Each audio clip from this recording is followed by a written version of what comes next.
샬롬. 출애굽기 강의 두 번째 시간 찬양함으로 시작하겠습니다. 원하고 바라고 기도합니다.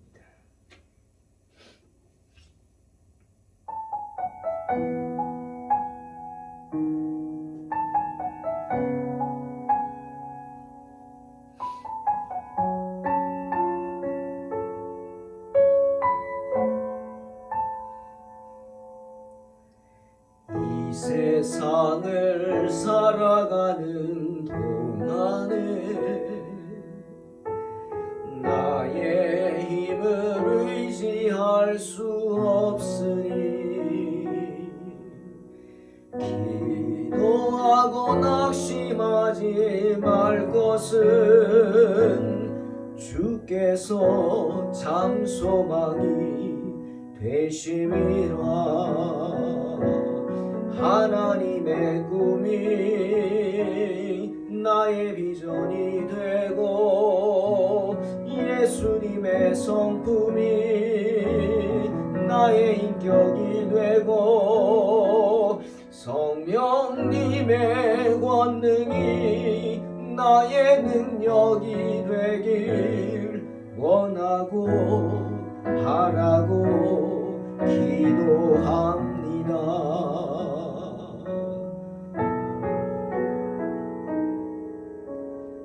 이 세상을 살아가는 동안에 나의 힘을 의지할 수 없으니 기도하고 낙심하지 말 것은 주께서 참 소망이 되심이라. 주의 길을 걸어가는 동안에 세상의 것 의지할 수 없으니 감사하고 낙심하지 말 것은 주께서 참 기쁨이 되심이라. 하나님의 꿈이 나의 비전이 되고 예수님의 성품이 나의 인격이 되고 성령님의 권능이 나의 능력이 되길 원하고 바라고 기도합니다. 하나님의 꿈이 나의 비전이 되고 예수님의 성품이 나의 인격이 되고 성령님의 권능이 나의 능력이 되길 원하고 바라고 기도합니다. 하나님의 꿈이 나의 비전이 되고 예수님의 성품이 나의 인격이 되고 성령님의 권능이 나의 능력이 되길 원하고 바라고 기도합니다. 원하고 바라고 기도합니다.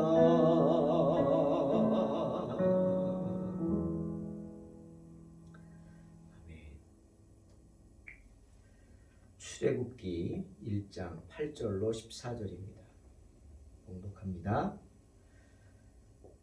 요셉을 알지 못하는 새 왕이 일어나 애굽을 다스리더니 그가 그 백성에게 이르되 이 백성 이스라엘 자손이 우리보다 많고 강하도다. 자, 우리가 그들에게 대하여 지혜롭게 하자. 두렵건대 그들이 더 많게 되면 전쟁이 일어날 때 우리 대적과 합하여 우리와 싸우고 이 땅에서 나갈까 하노라 하고 감독들을 그들 위에 세우고 그들에게 무거운 짐을 지워 괴롭게 하여 그들에게 바로를 위하여 국고성 비돔과 라암셋을 건축하게 하니라.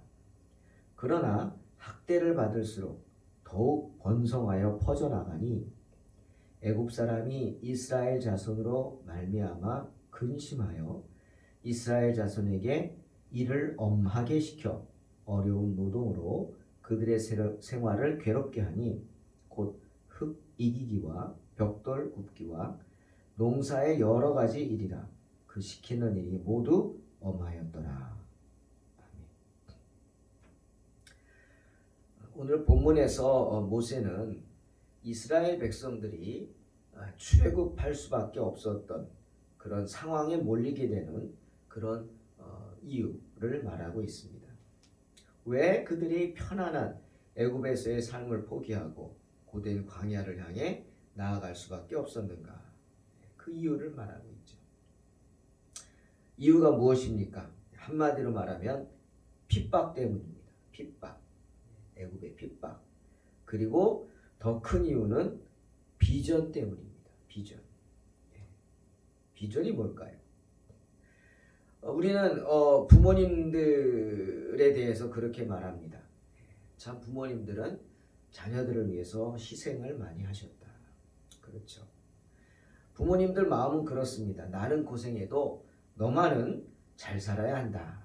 우리 부모님들은 그렇게 살아오셨습니다. 힘들게. 그래서 오늘 이렇게 우리가 잘 살 수 있도록 하셨죠. 부모님의 은혜죠. 또한 자녀들을 위해서 그렇게 희생을 마다하지 않는 것이 부모입니다. 부족 중심의 국가 이스라엘. 부족 중심이란 가족 중심이죠. 우리 알다시피 야곱이 12아들로부터 시작된 12부족. 그 이스라엘은 더욱더 그런 마음이 강했습니다. 부족이 우선이죠. 그리고 부족에서도 가문이 우선입니다. 부족을 이루는 가문들이 있죠. 가문의 명예를 매우 중요하게 생각합니다. 유대인들은 어딜 가든 자기들끼리 생활하죠. 유대인 중심으로 생활합니다. 그래서 이방인을 잘 받아주지 않죠. 그렇게 자기 중심으로만 살아가니 유대인들에게 자녀가 얼마나 귀합니까? 그러지 않아도 사람들도 자녀들이 귀한데 유대인들은 더 그렇겠죠. 그래서 비전이 중요한 겁니다. 그 비전이 뭐냐? 나는 힘들고 못 살아도 너희만큼은 좋은 세상에서 살게 해주고 싶다. 이게 비전이죠. 그런데 애굽에는 더 이상 그런 비전이 없습니다. 자신들을 속박하고 노예를 삼으려고 하는 애굽에서 더 이상 자녀들에 향한 비전이 보이지 않는 거예요. 여기서 살아봤자 너희도 뭐요? 애굽의 노예가 되는 거예요. 그러니 지금까지는 애굽의 그 고센 땅이 이스라엘 자손들에게는 행복한 안식처요 정착지였습니다. 물 찾아 다닐 필요도 없고요. 나일강이 흘러서 곳곳에 물이 풍성하고 나무들은 얼마나 잘 자랍니까? 여러분 애굽의 우리 과일들 크기가 어마어마합니다. 물론 우리처럼 맛은 없죠. 애굽에도 배가 있더라고요. 그런데 이게 뭔가 정말 무슨 맛인지 하나도 모를 맹탕. 우리와 배와는 상대가 되지 않지만 아무튼 열매 크기는 대단히 큽니다. 대추 열매, 우리가 말하는 대추, 그곳에도 있죠. 우리나라 대추의 한 5배, 4배는 될 겁니다. 크기가 크죠. 풍부하다는 겁니다. 그런데 거기가 더 이상 축복의 땅이 아니라 이제는 고난의 땅이 됐어요. 어떻게든 나가야 하는 그런 땅이 됐다는 겁니다. 속박이 있는 곳이 되게 말았죠. 특히 8절에 요셉을 알지 못하는 새 왕이 일어나 애굽을 다스렸다. 이 말은 정치적인 메시지입니다. 이제부터 핍박이 시작된다. 그 이야기죠. 요셉을 알지 못한다. 요셉이 베풀어준 은혜를 모른다. 이 소리입니다. 요셉으로 인해서 애굽은 멸망하지 않았어요. 다 죽어야 되는데 요셉이 지혜롭게 7년의 그 환난, 기근을 준비해서 죽지 않고 살게 되었죠. 요셉의 은혜죠. 즉 하나님의 은혜입니다.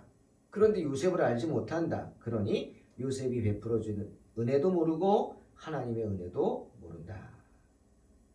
그러니 그런 바로에게는 이스라엘 백성이 다 눈에 가시죠. 왜? 우리랑 생긴 것도 다르고 인종이 다르잖아요. 애굽은 약간 흑인 모습이 있어요. 피부도 검고 구릿빛이고 그리고 형태도 그 형상도 전혀 다릅니다. 그런데 고센이라는 큰 지역에 많은 민족, 200~300만 정도가 됐죠. 그렇게 차지하고 있으니 두려웠겠죠. 여러분, 우리가 한번 인생을 잠깐 생각을 해볼까요? 욥의 말이 생각납니다. 욥기 25장 6절에 욥은 우리 인생을 보고 이랬어요. 구더기 같은 사람이다. 벌레 같은 인생이다. 욥이 왜 인간을 보고 구더기만도 못하고 벌레만도 못하다 했을까? 그것은 바로 인생이 그 이기적인 모습 때문이에요. 이기심 가득 찬 인간을 믿을 수 없다는 거예요. 인간은 자기밖에 모르죠. 은혜를 베풀어주면 그때 잠시뿐 감사할 뿐 조금 지나면 잊어버립니다. 여러분 이스라엘 백성들도 보세요. 목말라 죽겠다고 막 난리칠 때 모세가 기도해서 반석에서 물이 나왔어요. 샘솟았어요. 예. 만나가 싫다고 고기가 먹고 싶다 했을 때 모세가 기도했고 하나님께서 메추라기를 때려 보내주셔서 입에서 냄새가 나서 질리도록 먹게 하셨어요. 뜨거운 태양, 낮에 뜨겁다고 해서 하나님이 구름 기둥을 보내주셔서 햇볕을 막아주셨어요. 밤에는 춥다고 해서 불 기둥을 보내주셔서 따뜻하게 해주셨어요. 모든 것이 하나님의 은혜고 그런 하나님의 은혜에 모세가 있었습니다. 기도했어요. 그런데 자기들 그럴 때는 잠깐이고 그 은혜도 모른 채 언제 그랬냐는 듯이 자기들이 원하는 것 이루어지지 않는다. 예? 참 뭘 원했어요? 광야에서 오이가 먹고 싶다고, 예? 파가 먹고 싶다고, 수박이 먹고 싶다고, 참외가 먹고 싶다고, 뭐 이런 말도 안 되는 그런 요구 충족시키지 못해 준다고 돌 들어서 모세를 치려고 했어요. 그게 인간의 모습이에요. 근데 지금 그런 모습이 바로에게도 있는 거예요. 바로도 그래요. 요셉을 알지 못한다. 요셉이 평생을 애굽을 위해 헌신했죠. 애굽의 백성들을 살리기 위해서 헌신했어요. 그런 요셉을 기억하지 못한다. 은혜를 모른다는 거예요. 예. 여러분 생각해야 합니다. 사람의 모습은 이렇습니다. 그러니 우리가 이 세상을 살아갈 때 누군가에게 잘 보이기 위해서, 예. 직장 다니는 분들 정말 직장에 충성하잖아요. 저도 짧지만 다니면서 봤어요. 능력 없다고 잘라야 되는데 자르지를 못하니까 막 그냥 일을 뺐더라고요. 자리를 뺐어요. 나가라고, 스스로 나가라고. 그런데 어떻게 나갑니까? 가족들도 있고 먹여 살려야 되는데 참 그 모습 보면서 눈물이 나더라고요. 어떻게든 버티는 모습을 보고. 예? 나는 평생 젊을 때 와서 이 직장에서 충성해서 이제 나이가 들어서 넌 갈 데도 없는데 나가지 않는다고 막 내모는 모습들. 그게 세상입니다. 여러분 사람을 위해서 일하면 이런 결과가 있을 수밖에 없어요. 우리가 이루어 놓은 업적 고작해야 우리가 죽을 때 함께 사라져버릴 것들이에요. 가진 것이 많으면 뭐합니까? 하나님 나라 갈 때 아무것도 못 가져가는데. 하지만 우리가 하나님을 위해서 일한다면 이야기가 달라지죠. 자, 계시록 14장 13절 말씀 볼까요? 또 내가 들으니 하늘에서 음성이 나서 이르되 기록하라. 지금 이후로 주 안에서 죽는 자들은 복이 있도다 하시매 성령이 이르시되 그러하다. 그들이 수고를 그치고 쉬리니 이는 그들의 행한 일이 따름이라 하시더라. 주 안에서 죽는 자들은 복이 있도다? 무슨 뜻입니까? 주님을 섬기다가 죽는 사람들은 행복하게 된다는 거예요. 왜? 그렇게 헌신하고 주님께 충성하고 어떻게든 주의를 지키고 하나님께 드리기를 힘쓰고 교회를 세우려고 하고 말씀을 들으려고 힘쓰고 애쓰고 그 모든 수고와 헌신이 결코 잊혀지지 않는다는 거예요. 사람에게 한 것은 잊혀지고 내침을 당하지만 하나님께 헌신한 것은 잊혀지지 않습니다. 그들의 수고를 그치고 쉰다 그랬어요. 이는 그들이 행한 일이 따름이라. 뭡니까? 우리가 주님을 위해서 헌신한 일들, 희생한 일들이 우리의 업적으로 하나님 나라에 남게 된다. 마치 지금 우리가 많은 사람들의 그 믿음을 기억하듯이 하나님도 다 기억하신다. 더군다나 놀라운 상급으로 채워주실 것이다. 말씀하십니다. 그러니 어떻게 해요? 사람에게 헌신하지 마십시오. 누구에게 헌신합니까? 하나님께 헌신하시기를 주의 이름으로 축원합니다. 주님도 마태복음 10장 28절에서 말씀하시죠. 몸은 죽여도 영혼은 능히 죽이지 못하는 자들을 두려워하지 말고 오직 몸과 영혼을 능히 지옥에 멸하실 수 있는 이를 두려워하라. 베드로도 말하지 않습니까? 사도행전 4장 19절에서 더 이상 예수의 이름으로 말하지 말라. 협박하는 유대인들을 향해서 뭐라 그럽니까? 너희가 생각해봐라. 하나님 앞에서 너희 말을 듣는 것이 낫냐? 아니면 하나님 말씀을 듣는 것이 옳은가? 너희가 판단하라. 담대하게 외칩니다. 사랑하는 성도 여러분, 세상을 두려워하지 말고 세상 눈치 보지 말고 그래서 세상에 헌신하려 하지 말고 주님께 충성하시기 바랍니다. 하나님께 헌신하시기를 주의 이름으로 축원합니다. 아마 이스라엘 백성들은 이런 마음을 느꼈을 거예요. 바로가 자기들을 핍박하는 것을 보고 그런 마음을 느꼈을 거예요. 애굽인들이 이스라엘 백성들을 향해 가장 두려워했던 사실이 뭐냐? 오늘 말씀처럼 우리와 싸우고 이 땅에서 나갈까 하노라, 그 말씀대로예요. 이스라엘 백성들이 출애굽하는 것을 애굽 사람들은 두려워했어요. 왜? 그들은 아마 이스라엘 백성들이 노상하는 말을 들었을 거예요. 그들은 이렇게 말했어요. 젖과 꿀이 흐르는 땅, 약속의 땅, 가나안. 그 가나안의 얘기를 계속했을 거예요. 그들의 소망이죠. 우리가 원래 가나안, 젖과 꿀이 흐르는 가나안에 살았는데 하나님의 뜻에 의해 애굽에 잠시 온 거다. 근데 그 잠시가 길어져서 430년이라는 시간이 흘렀지만 우리는 반드시 가나안에 갈 것이다. 하나님의 약속이다. 그러니 언제나 가나안에 갈 준비를 하고 약속의 땅으로 갈 준비를 하고 살아야 된다. 이 세상에 이 땅에 소망 두지 마라. 그 말을 들었을 겁니다. 그렇다면 두 가지죠. 하나, 이스라엘 백성들은 부지런합니다. 부지런해요. 애굽인들하고 달라요. 그 고센 땅을 일궈놓은 것을 보십시오. 부지런하고 손재주도 많고 능력도 많죠. 그렇다면 이들이 돌아가면 출애굽하면 큰 노동력을 잃을 것입니다. 그리고 또 하나는 뭐냐? 이들이 인근에, 가나안은 인근 아닙니까? 이스라엘 백성들이 새로운 나라를 세운다면 그것은 또한 애굽의 위협이 될 수도 있어요. 왜? 이스라엘 백성들이 능력 있는 걸 알잖아요. 그것이 두려운 것입니다. 때문에 애굽인들이 이스라엘 백성들에 대한 학대를 구체적으로 시작합니다. 첫째는 감독들을 그들 위해 세웠다. 이스라엘 백성들을 노예로 만들기 시작하는 겁니다. 주권을 빼앗는 거죠. 주권을 빼앗는다. 비전을 품지 못하게 하는 겁니다. 너희는 생각하지 말라. 노예가 무슨 생각을 합니까?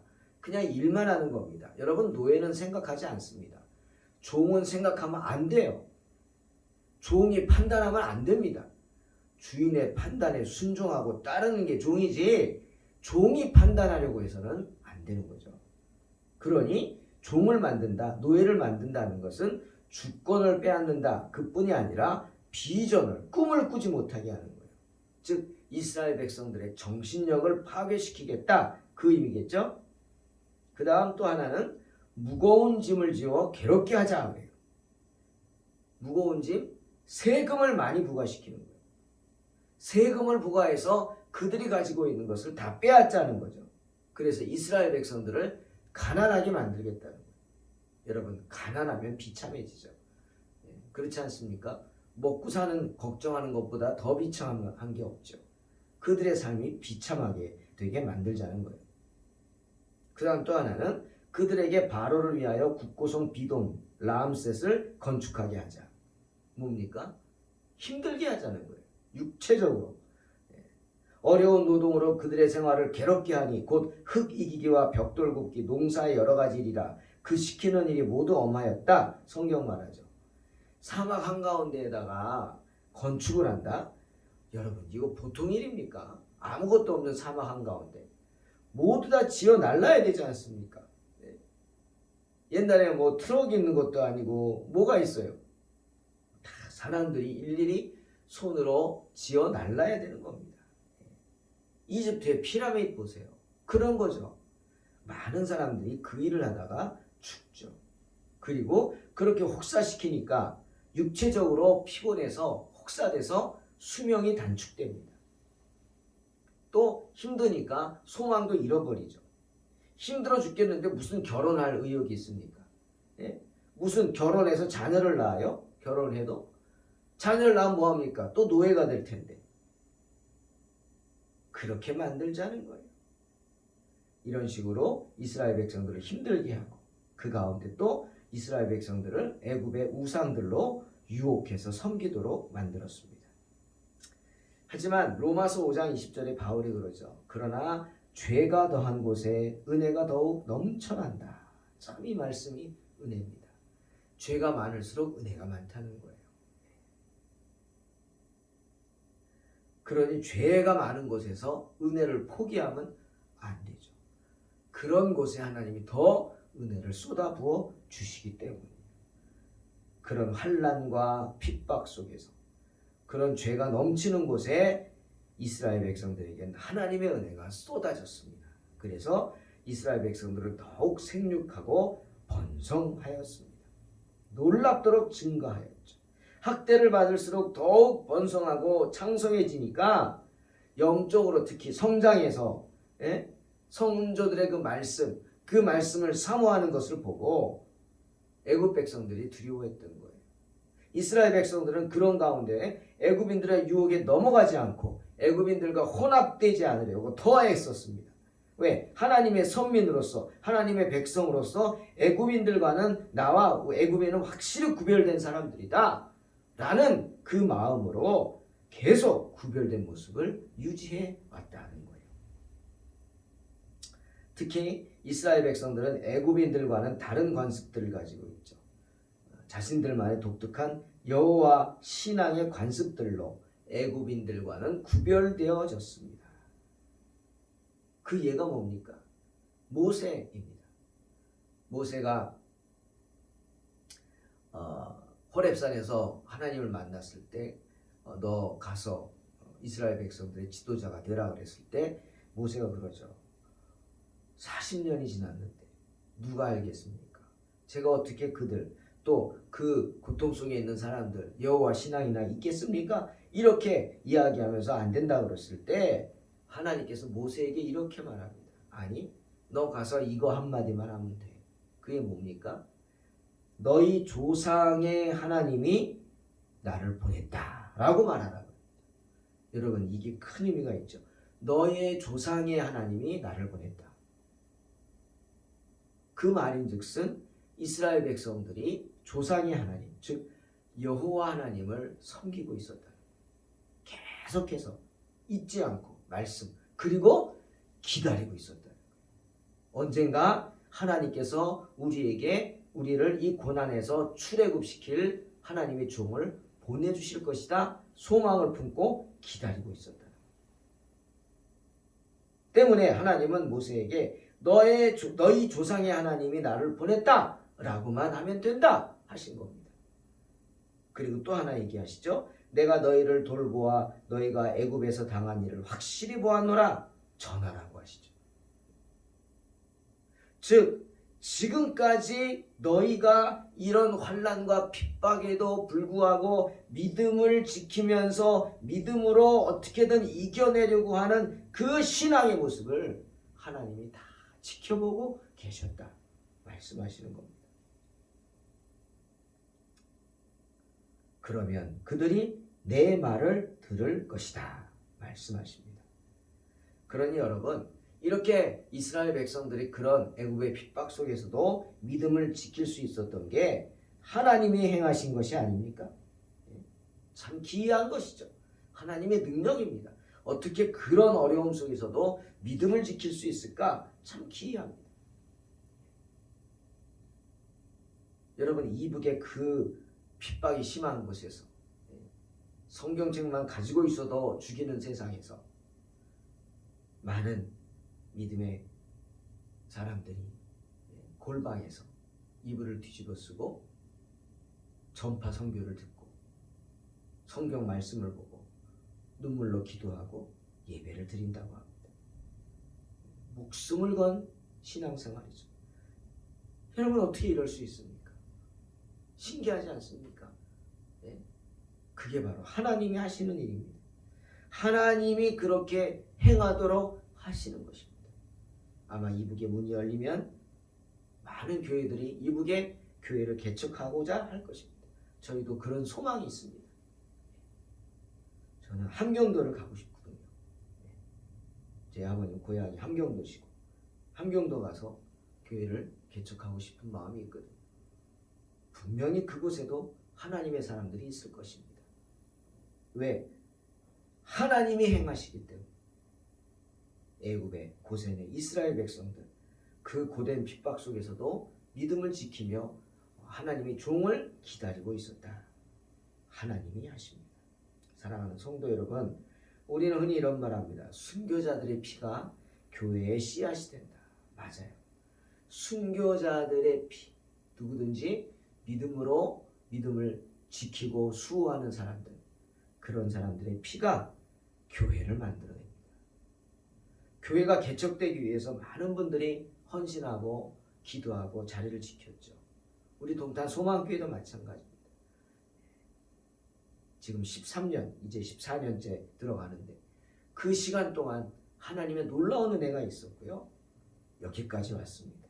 하나님의 사람들을 보내주셨고 세워주셨습니다. 물론 떠나신 분들도 있죠. 하지만 그분들의 기도가, 눈물이 씨앗이 되어서 오늘 이렇게 교회가 조금씩 세워져 가는 줄로 믿습니다. 사랑하는 성도 여러분, 그러니 아무리 삶의 환경이 힘들어도 우리가 비전을 잃지 않고 하나님께 우리의 비전을 두고 나아간다면 주님이 함께하여 주실 줄로 믿습니다.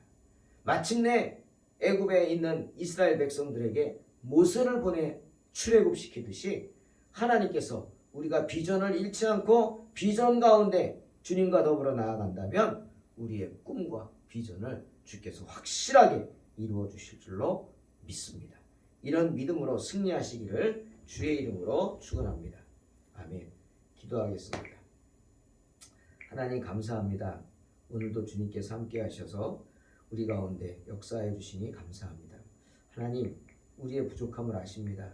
우리의 나약함을 아십니다. 하지만 끝까지 비전을 잃지 않게 하시고 꿈을 가지고 주님 바라보며 나아가게 하여 주시옵소서. 이스라엘 백성들에게 모세를 보내주셨던 것처럼 우리가 꿈을 잃지 않고 나아간다면 이 땅에, 이 나라에, 우리 동탄 소망교회에 많은 일꾼들 세워주시고 보내주셔서 든든히 세워주실 줄로 믿습니다. 예수님의 이름으로 기도하옵나이다. 아멘. 이름으로 승리하시기 바랍니다.